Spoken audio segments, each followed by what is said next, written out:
So, word on the street is we're having a lot of trouble remembering what to do with constructed responses. So let me give you a very quick tutorial and brief overview. First, the two words, constructed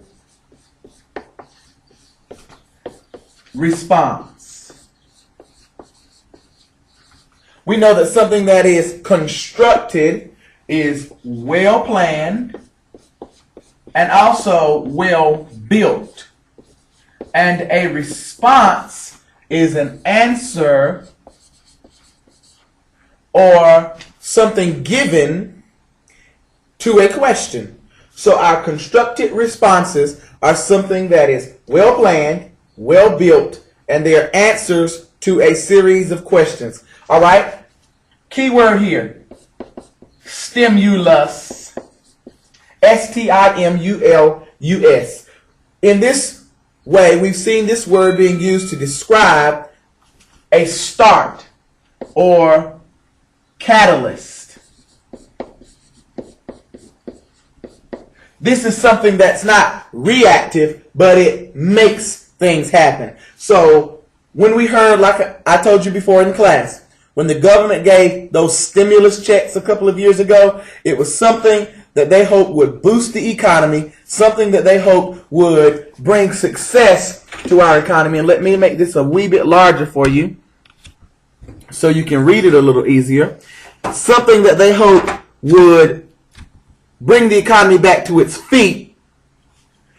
So whenever we see this word stimulus, we're also with constructive response going to see the word text included with it. Stimulus text, which is, in other words, your prompt or what is going to provoke your writing or your thoughts in this case. So when we have a stimulus text, it will be what you want me to answer. Or in other words, what am I writing about?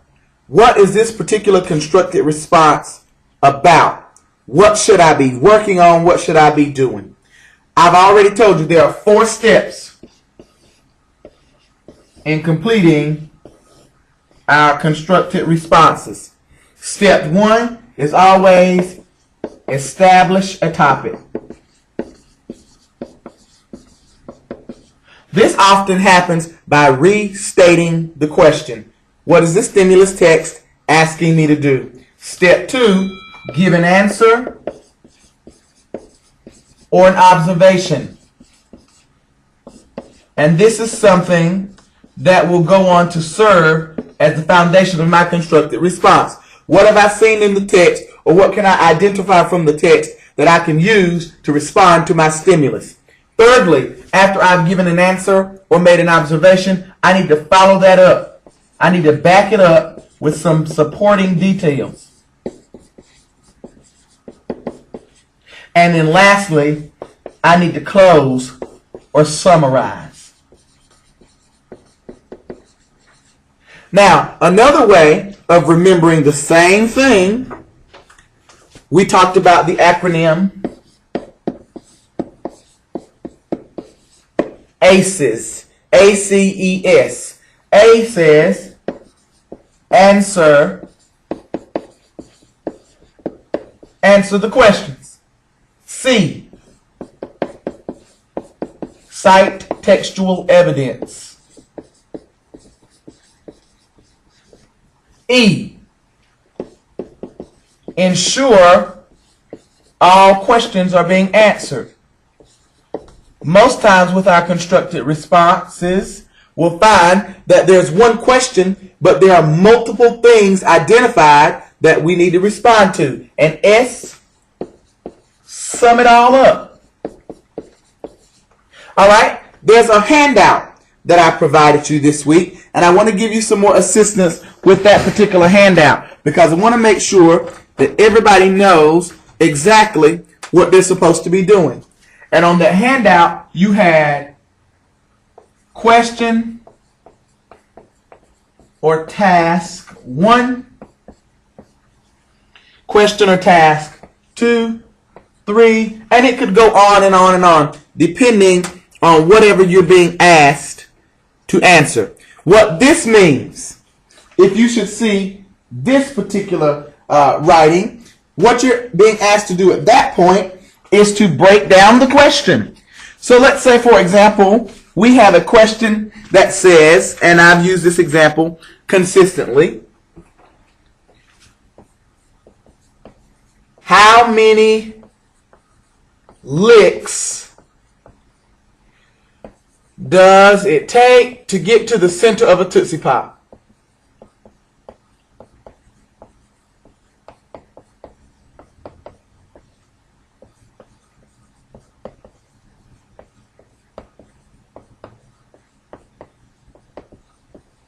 And does it count if you bite it?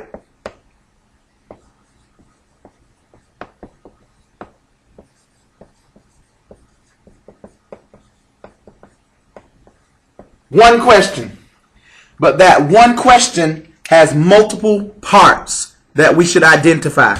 So let's look at that.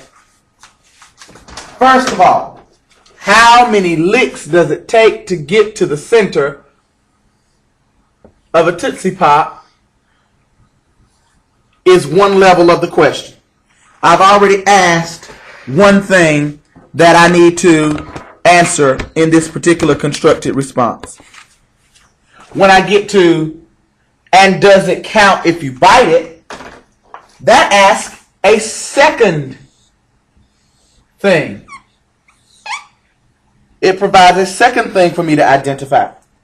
So that means one question, but I have two tasks. My first task is to figure out how many licks does it take to get to the center of a Tootsie Pop. My second task is, does it count if you bite it? I don't have a third task. Because you see these numbers does not necessarily mean that you will have this many tasks per question. This is just an example that is provided for you on that particular worksheet. So this question gives me two tasks because there are two things that I must find out, two things that I must respond to.